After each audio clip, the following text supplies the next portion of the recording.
Anything else you were particularly disappointed in? I know we just kind of dumped on Square the whole time. I was like, what up?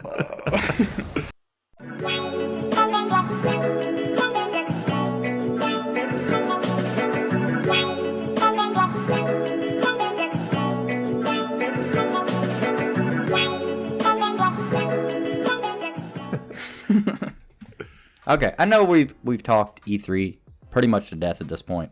I mean, just like every gaming media ever. Yeah, got him. But we're gamers. Mm-hmm. We have hopes and dreams and fears and loves. I wanted to take a second and talk about the things that we wish would have been there. Mm-hmm. So for me, they're the biggest one for me. Mm-hmm. Easily Final Fantasy 16. Final Fantasy 16, yeah. I wanted more. Yeah, the one thing, I agree with you. Final Fantasy 16, I wish that was like the thing about it. In the same vein, something I was a little disappointed in was that Final Fantasy action hack and slash game. Oh, the Souls game? Yeah, What is it like called? it's Dark Souls, but Final Fantasy 1. Yeah. Like it seemed, if we were going to revisit the Final Fantasy 1 world, I wanted something with a little bit more substance, a little bit more. You don't feel like they're doing it justice? I didn't feel like it. It felt kind of generic to me. Now we'll wait and see. Do you remember the release date on that game? I don't, but If they even announced it. I don't think they did, honestly. But I was looking at the gameplay and I thought, this looks kind of like just a generic hack and slash game. Yeah. And maybe I missed something, or maybe there's more to come. But I really want that game to be really cool, because I'm a big Final Fantasy guy. Final Fantasy Origin. That's what it's called. Is that what it's called? I was thinking it was called something else. No, it's like super lame. Such a forgettable Stranger name. of Paradise is the subtitle. Oh, right. That's what I was thinking like, of. Wow. Yeah, I mean, yeah. well, you saw what they did. That they're releasing that Final Fantasy 12 Battle Royale. Oh, yeah. No, or 15. Yeah, the Battle Royale set in the Final Fantasy world. What? I'm kind of interested in that, maybe, even though I'm Really? not a Battle Royale. Square Enix could make anything, and I'd be kind of interested in it. I mean, I'm still kind of interested in this. It's more of like one of those disappointments where I love a franchise so much, and if they make something that's not like, yeah, It's pizza. Even bad pizza still yeah, pizza. yeah, bad pizza's still pizza. I'll probably they'll get some of my dollars, but I won't be hype dollars. I'll just be like, here. I don't know. Square's been doing, since they became big in the publishing business as opposed to just being a developer, they've been putting out weird stuff. Right? I Getting mean, into Marvel. They've been real tight with Marvel recently. yes. Well, Marvel's been branching out here lately, which is good. But, so like, you think of Square Enix, you think, oh, Final Fantasy, Kingdom Hearts. Chrono Trigger, did Dragon Quest do Square Enix? Yes. Yes, that is because it was part of Enix. Yeah. Because Squaresoft had Final Fantasy and Kingdom Hearts, and was it just called Enix? I don't remember. Yeah, it was Squaresoft and Enix. Yeah, and then they became Squeenix. Or like Squeenix. But Squeenix. yeah, let's go with Squeenix. I like it. You know what it kind of reminds me of a little bit sometime when I'm watching this? Hmm. Devil May Cry. The new game or the Battle Royale? The hack and slash Origin. Okay. Kind of reminds me a little bit of Devil May Cry. Really? Yeah, just like some of the aesthetics. Like, what if they took Final Fantasy 14 and then Devil May Cried it? That sounds like chaos.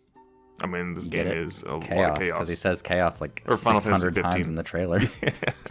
I'm here to kill That's what chaos. I'm getting. I mean, I don't know. I want to like it, but it seems kind of jank. Yeah. Well, it's them. I mean, okay. So if you take the stance against the Pokemon Company where you're like, oh, I love it when they do weird stuff, and then poo-poo on Squeenix when they do weird stuff. I'm not really poo-pooing on them. I mean, I get it. Yeah, I want them to do different things. I think turn-based battles, a lot of people are turned off on it because they didn't grow up on it. And sure, I mean, I don't think we'll see another turn-based Final Fantasy like mainline game for a while. But they've been doing a really good job of like mixing them. Like Final Fantasy VII Remake had the tactic system where they knew like if you just make it 15, people are going to be upset. So they rolled in, you hit left trigger, the battle pauses, and you tab around to your different party members and issue them commands. Yeah. And then go. Yeah. Or you can do it on the fly and just hit the bumpers and switch between characters, and the others go on autopilot.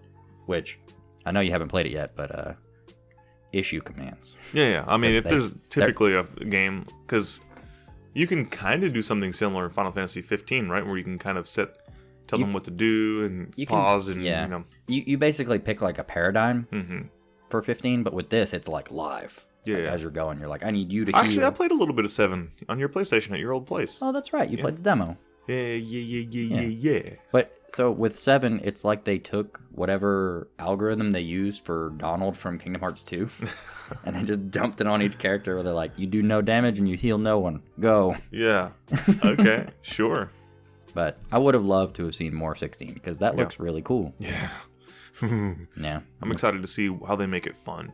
How they make it fun. How they make it fun, yeah. I mean, they've shown the gameplay. It's like very actiony. Yeah, but like, what's the spice, you know? I mean, he shoots fireballs. It goes. Oh, so he knows Firaga. Well, yeah. Well, it looks Final like Fantasy 16. He looks knows like it's- Firaga. Guys, he knows Firaga. Maybe even Fira. but it looks like it's like mapped to a square or something like that because he's just mashing them out. It's like.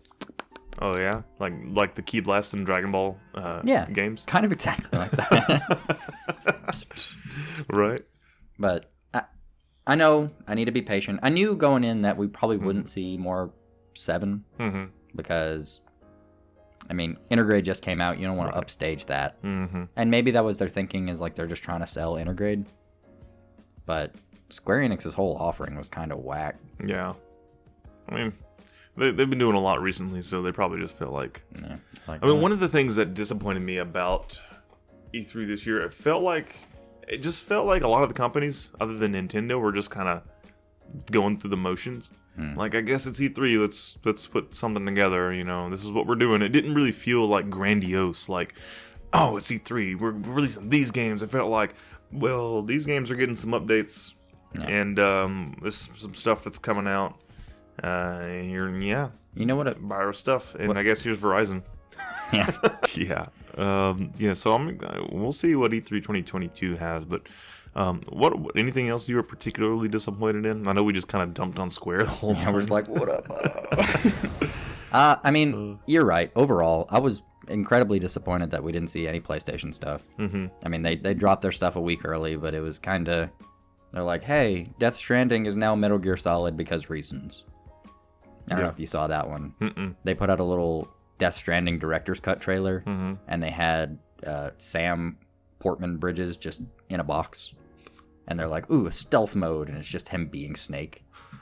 I mean, Kojima was like, this is mine. Oh, wow. And he's just going to put it on Daryl. I mean, sure.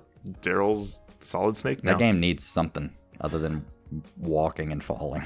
Ugh, needs a new game. Yeah. Maybe try again. Maybe get in touch with Squeenix. Could you imagine Kojima writing a Squeenix game? Okay, here's the hottest take. Oh boy, let's go. Hideo Kojima, Square Enix. That's all you need. Huh? That's all you need. No. Who are the guys behind Dark Souls? Oh, From Software? that'd be weird. I That'd mean, be at so what point cool. would- A Hideo Kojima story. Final Fantasy Square Enix style, like art style. Dark Souls gameplay.